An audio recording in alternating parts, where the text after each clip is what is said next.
அனைவருக்கும் அன்பின் வணக்கம். கதை கதையாம் குழுவிலிருந்து பூங்கொடி பாலமுருகன். இன்று நாம் கேட்கக்கூடிய சிறுகதை எழுத்தாளர் நா. பிச்சமூர்த்தி அவர்களுடைய தாய் என்னும் சிறுகதை. அதாவது தன்னுடைய குழந்தை மட்டுமில்லாமல் எந்த ஒரு குழந்தை அழும்போதும் அந்த பெண்மைக்குள் தாய்மை சிலிர்த்து கொள்ளும் அப்படிங்கிற கருத்தை வலியுறுத்தக்கூடியது தான் இந்த சிறுகதை. ரயிலில் நிறைய பேர் பிரயாணம் செஞ்சுட்டு இருக்காங்க. கதை சொல்லியும் அதில் பிரயாணம் செஞ்சுக்கிட்டு இருக்காரு. ரயிலில் போகும் பொழுது அப்படியே விழுந்தடிச்சு போகிற நட்சத்திரங்கள், அந்த மரங்கள், நீர்ப்பரப்புகள் எல்லாத்தையும் பார்த்துட்டே ரசித்து பார்த்துக்கிட்டே வந்துட்டு இருக்கிற நேரத்தில் திடீர்னு ஒரு குழந்தையோட அழுகை சப்தம் ஜன்னலுக்கு வெளியிருந்த நீட்டிருந்த கழுத்தை உள்ளே இழுத்து அந்த சப்தம் வந்த திசையை நோக்கி எட்டி பார்க்க வச்சுது. அந்த சத்தம் வந்த இடத்துல முதல்ல தென்பட்டது கொஞ்சம் ஒல்லியா உலர்ந்த சரீரத்தோட ஒரு நாயுடு பெண். அவள் ட்ரெயினில் வர்ற வழியில் உக்காந்துருக்கா. அவள் பக்கத்தில் ஒரு 8 அல்லது 9 மாத குழந்தை ஒன்று இருக்குது. அந்த குழந்தை தான் வீறிட்டு கத்திக்கிட்டு இருக்கு. இத்தனை குழந்தை அழுதும் கூட இந்த சத்தத்துக்கும் அசையாத கும்பகர்ணங்கள் பலர் வண்டியில் தூங்கிட்டு தான் இருந்தாங்க.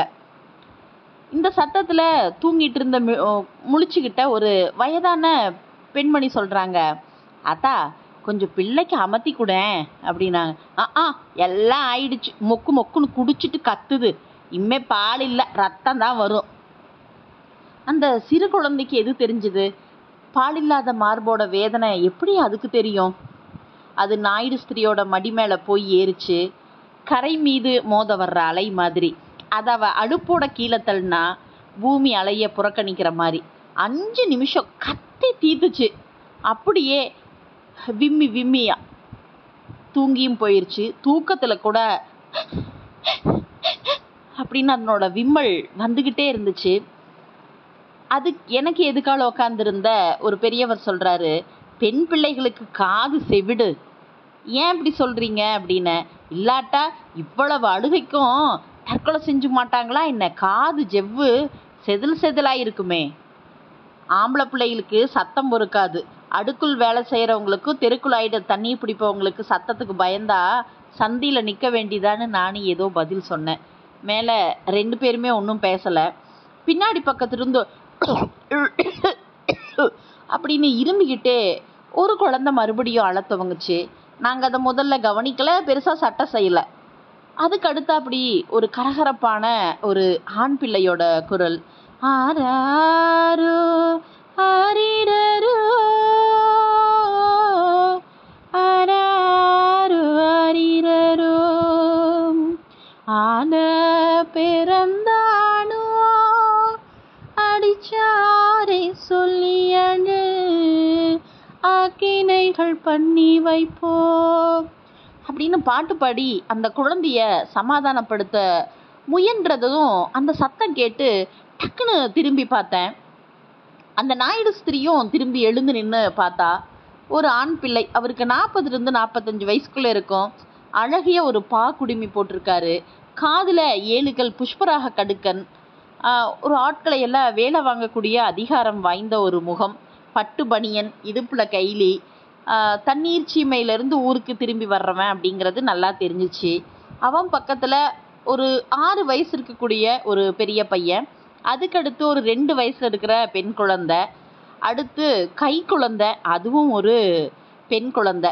நடுக்குழந்தையோட கழுத்தில் அட்டிகை பதக்கம் போல் ஒரு ரப்பர் நிப்பிள் கருப்பு கயிற்றில் கட்டி தொங்கப்படப்பட்டிருந்துச்சு. இருமிக்கிட்டே அழுத கை குழந்தை அதுதான் தெரிஞ்சிச்சு. சாதாரண இருமல் அப்படின்னு நான் நினச்சேன். ஆனால் இருமும் போதெல்லாம் குழந்தையோட கண்ணில் ஜலம் சேர்றதையும் அதோட முகம் சிகப்படைகிறதையும் எச்சில் கம்மியாக வர்றதையும் பார்த்த உடனே ரொம்ப மனசு வேதனையாயிருச்சு. பச்சை குழந்தை இந்த கக்குவான் இருமலுக்கு தாங்குமா அப்படின்னு நினச்சிக்கிட்டு இருக்கும்போதே நடுக்குழந்தையும் இருமிக்கிட்டே எழுந்துருச்சு. அதுக்கும் கக்குவான். அந்த அப்பாவோட முகத்தில் தோணுன வேதனையை பார்த்து எனக்கு மனசு தாழலை. அதுக்குள்ளே அந்த கிழவி, ஏன் தம்பி இந்த பிள்ளைகளை வச்சுட்டு நீ எப்படி காலத்தை ஓட்டுற அப்படின்னு கேட்டால் அதுக்கு அவர் எதுவும் பதில் பேசலை. தன் கால் கடியில் இருந்த ஒரு தூக்கு கூடையிலிருந்து ஒரு புட்டியை எடுத்து அதிலிருந்து எதையோ ஒரு அவுன்ஸ் கிளாஸில் ஊற்றி 2 குழந்தைகளுக்கும் கொடுத்தா. குடிச்சிட்டு குழந்தைங்க படுத்துக்கிச்சு. அழவும் இல்லை, இருமவும் இல்லை. நிப்பில் சப்பிக்கிட்டே சொக்கி சொக்கி தூங்கிருச்சு 2 குழந்தைகளும். அவன் பாட்டுக்கு குழந்தைகளை தட்டி கொடுத்துக்கிட்டே அந்த கிழவியை பார்த்துட்டு, என்ன பாட்டி கேட்ட அப்படின்னா, நீ எப்படி காலத்தை ஓட்டுறன்னு கேட்ட. ஏதோ அந்த சாமி கிருபையில் அவள் போனது கூட பெருசாக தோணல. குழந்தைகளையும் பார்த்துட்டு தேயிலை தோட்டத்துலேயும் வேலை செஞ்சுட்டேன். இந்த 2 மாசமா இருமல் தான் எனக்கு பெருசாக தோணுது. குழந்தைங்க என்னமா அவதிப்படுது தெரியுமா? என்னவோ ஆண்டவன் கிருபை, ஒவ்வொரு இருமலுக்கும் செத்து பொழைக்குதுங்க. என்ன மருந்து கொடுத்த அதுங்களுக்கு? அது மருந்து இல்லை பாட்டி, இந்த இருமலுக்கு மருந்தே இல்லையாமே, தானாக தான் போகணுமா. மருந்தை கொடுக்கல, நான் கொடுத்தது பிராந்தி. அடப்பாவி, குழந்தைங்க வீணால போயிடும். வேற அழாமல் வேதனைப்படாமல் குழந்தைங்க இருக்கிறதுக்கு வேற என்ன வழி? நாயுடு ஸ்திரீ எழுந்து போய், பாவம் தாயில்லாத பிள்ளைக அப்படின்னு அவ்வளோ அங்கலாய்க்கிறா. அம்மாவை நினச்சிக்கிட்டு அழுதா, இருமல் வந்து அழுதா, ஆம்பளை நான் என்னத்தை செய்கிறது? பிராந்தியால் துன்பத்தை மறக்கடிக்கலாம், வேற வழி அப்படின்னு சொன்ன உடனே யாருமே கொஞ்ச நேரம் பேசலை. ஒரு அரை மணி நேரம் போயிருக்கோம். எல்லாரும் விதியை பற்றி பேசிக்கிட்டு இருந்தோம். மறுபடியும் அப்படின்னு அந்த கை குழந்தை மறுபடியும் இருமலில் துடிக்க ஆரம்பிச்சுது. அதோட வாயில் இருந்த ரப்பர் நிப்பிள் கீழே விழுந்துருச்சு. என்னால் உட்கார முடியல. எழுந்துட்டேன் வேகமாக. அப்பாவுடைய கை அந்த பிராந்தி புட்டியை நாடிச்சு. அந்த பிராந்தியை தொடாதீங்க, பிள்ளைய இப்படி எங்கிட்ட கொடுங்க அப்படின்னு குரல் கேட்டதும் இப்படி பார்க்குறேன். அந்த நாயுடு ஸ்திரீ தான் குறுக்கிட்டு பேசினா. அந்த கை குழந்தைய தன்னுடைய 2 கையாலையும் வாங்கிட்டு அமர்ந்து திரும்பி உக்காந்து தன்னோட உலர்ந்த மார்போட சாத்திக்கிட்டா. கொஞ்சம் கொஞ்சமாக குழந்தையோட இருமல் ஓஞ்சிருச்சு. அவளோட நெஞ்சில் அருள் சுரந்தது.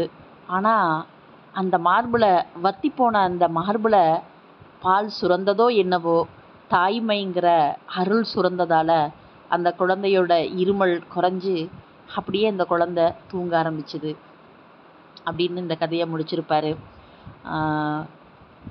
இன்னொரு குழந்தை அழும்போது ஒரு தாயானவள் தன்னுடைய குழந்தைக்கு பால் இல்லாத வேதனையில் உக்காந்துருக்கா. ஆனால் கை குழந்தையோட வேதனை எது அப்படின்னு தெரிஞ்சு தன்னுடைய மார்பில் அணைச்சி தன் சொந்த குழந்தையை போல் பாவித்து அந்த அமுதமூட்டிய தாய். இந்த தாய் அப்படிங்கிறது ஒரு அற்புதமான ஒரு அந்த பட்டினத்தடிகளையே கலங்க வைத்த ஒரு பாசம்தான் தாய் பாசம். 2 திங்களாய் அங்கமிடாம் நொந்து பெற்று பயலன்ற போதே பரிந்தடித்து கையை செய்ய இரு கைப்புறத்திலே ஏந்தி கனகமுளை தந்தாளை எப்பிறப்பில் காண்பேன் இனி. இதுதான் அந்த தாயோட மகிமை. அதை ரொம்ப அழகாக இந்த கதையில் வெளிப்படுத்தியிருக்காரு. வாசித்து பாருங்கள்.